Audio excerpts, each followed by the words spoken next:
Rain-slicked streets glistened under the dim glow of streetlights as Marcus shuffled along, clutching his tattered coat tighter around his shoulders. Most people hurried past, pretending not to notice him. He had learned long ago that invisibility was safer than curiosity. But tonight, something tugged at him. A sound so raw and fragile it sliced through the noise of the city, a cry for help. It came from a sleek black car parked under a flickering street lamp. The car door opened, and out stumbled a man in a tailored suit, drenched despite the overhang of the building. His face was pale, his hands trembling, and his expensive watch slipped loose from his wrist as he muttered, I just can't." Marcus hesitated. Most people in the city assumed the rich had no problems worth noticing. But there was something in this man's despair that felt familiar, deep, aching, human. Marcus stepped closer. You okay?" he asked softly. The man looked up, startled, as if realizing someone had been listening. His voice cracked. "I have lost everything, my company, my family, my purpose. I thought I could fix it all, but nothing works. I'm broken."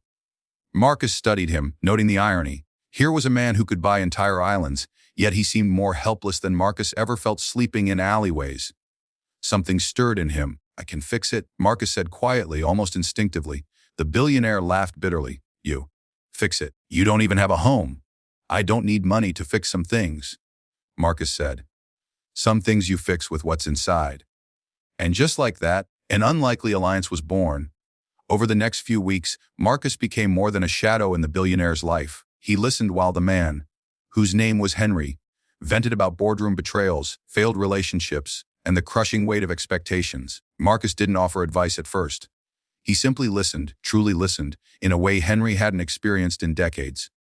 But listening wasn't enough. Henry had built walls of wealth and control around himself, and they were crumbling. One evening, Marcus noticed Henry staring blankly at a photograph of his family. "I thought money could keep them close," Henry admitted. "But I drove them away." "You don't fix that with cash," Marcus said gently. "You fix that with courage and honesty. You gotta show them who you really are, even if it's scary." Henry balked.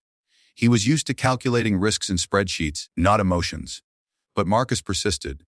He shared his own story of survival, of nights sleeping in abandoned buildings, of losing friends to streets and cold indifference, and of the strength he'd discovered in vulnerability.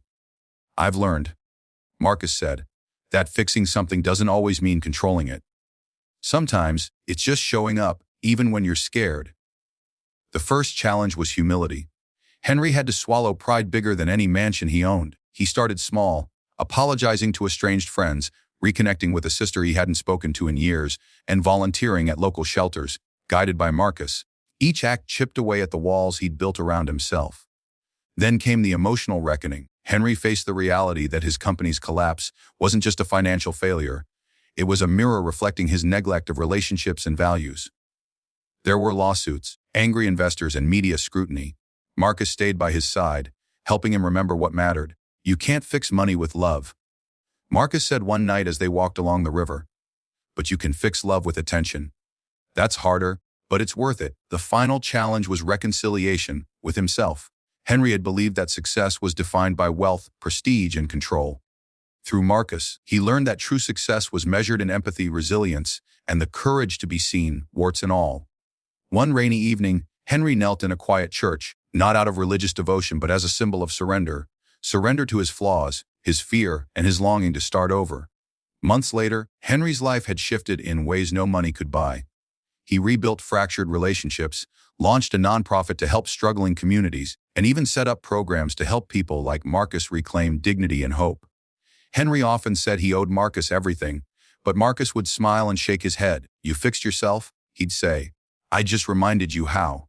On a cold evening, as they watched the city lights shimmer on wet streets, Henry asked, "Why me? Why did you help me?"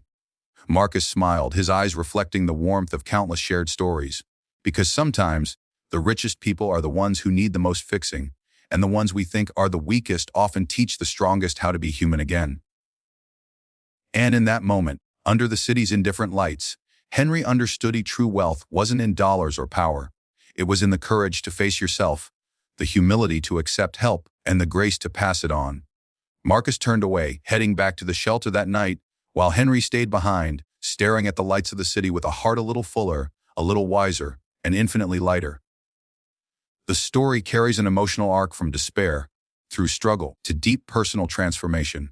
It emphasizes human connection, resilience, and the idea that real power often comes from compassion rather than wealth.